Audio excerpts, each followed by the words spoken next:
Now, the rest of the story.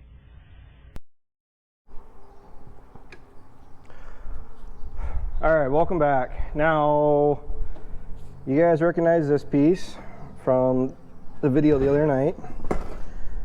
We pretty well got it. It is ready to be put back together. All of this liquid, watery looking stuff is actually WD-40. We got done. There's actually a snap ring down in there, which not really sure where it went. Oh, right here. But snap ring down in there was the biggest issue we had with tearing that apart. Once it was out of the combine, like once it was on the bench, this was actually the worst part. So I guess I do gotta go through and clean up some of this stuff. I gotta clean up this space here, take that spring off because the spring is sprung. And then I don't think I showed you guys, but this is how bad the teeth are looking on these gears. So not terrible, not beautiful. I'm looking for perfection. So that's why we're putting in right around $671 worth of parts is what I was just told.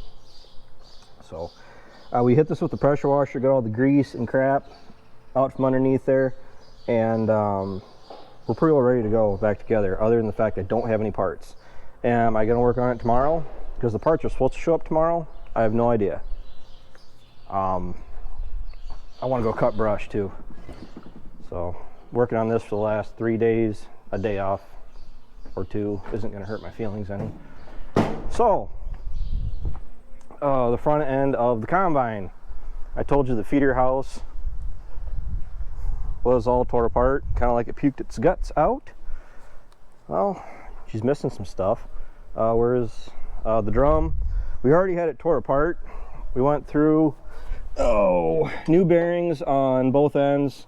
And what was is this the bad side? What was all wrong on this again? Or the pin was broke. okay, oh yes. I think it was the others. Must be, because that doesn't feel as at least on the other side it's identical, but we tore this out and this pin down in here was missing. So this arm, it was basically just kind of doing its own banging and clanging on the front end of the combine. And then the contour master is missing. We took that up to the local welding shop because that needs to be gone through. And you did order the feeder house chain. So we got a new feeder house chain coming. Part of the problem that we are assuming is happening, because we're getting a random banging, or is it pretty consistent? Random. Pretty random banging on the front end here.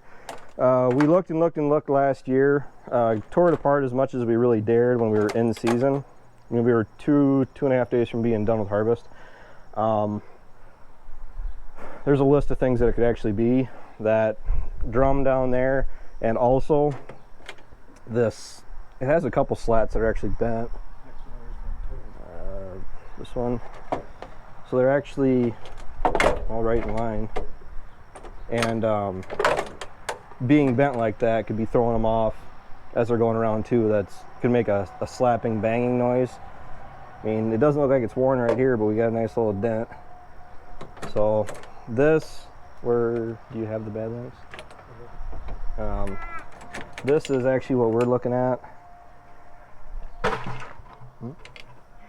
That was you or Jack. Motivation to go through and change these out. So yeah, we could go through and put this back in the way it is, and maybe it'll run fine. It could run another 2 or 3 seasons, or it could run for 2 or 3 hours.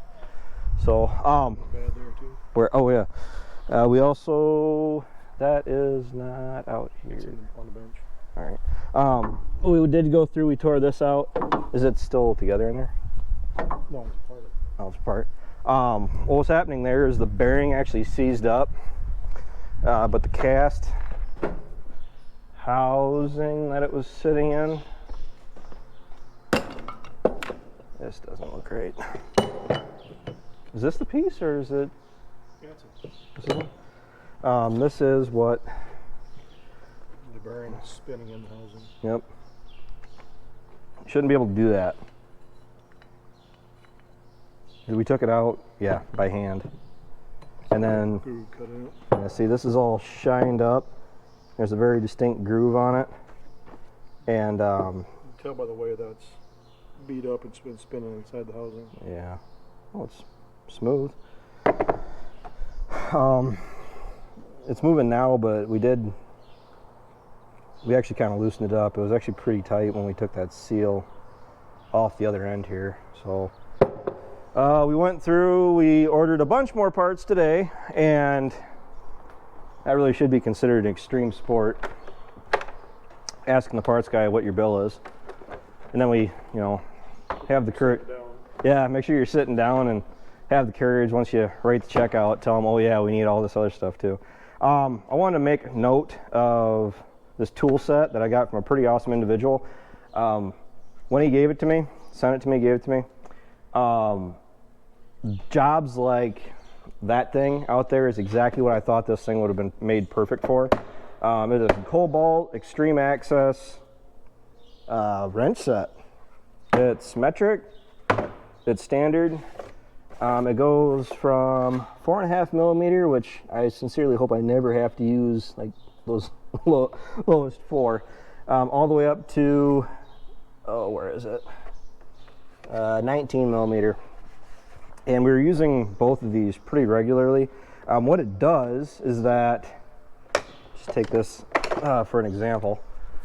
If you get out on some of these, well, the other day when we were working on the belts, you get out on some of these tensioners, like this one. What happens is, when you got to go through and loosen these up with a typical wrench, you notice how you're putting the wrench on, you're turning it, taking it off. I know, because this one, this thing won't fit. But what happens is, and that's a terrible example. Let's see. Oh, here's one. This one is actually what I used it for. What you can do is you run that on like that, and it allows you to loosen it in a fraction of the time. It came in really handy the last 2 days. We were using it pretty regularly. I'm not really sure where you can find them. He may have told me, but I can't remember. But little free advertising for Cobalt, because this thing probably saved us probably 2 hours worth of wrenching. So, and it comes in a really handy case for throwing it in your truck, and we got it in the back in the parts bin, so I know exactly where to go to grab it. But there's that. The combine has a lot of TLC that it needs yet, and you guys are going to catch more of that going forward. I'm making faces. Come here. Ooh, Jack. All right. Thanks everybody for watching. Goodbye. Bye. Yeah, see, he gets camera shy when the camera's on him. Don't believe it. So there's 3 of us here trying to keep an eye on him. It's almost impossible. So, take care, take it easy, keep in touch. Talk to you guys later. Yeah.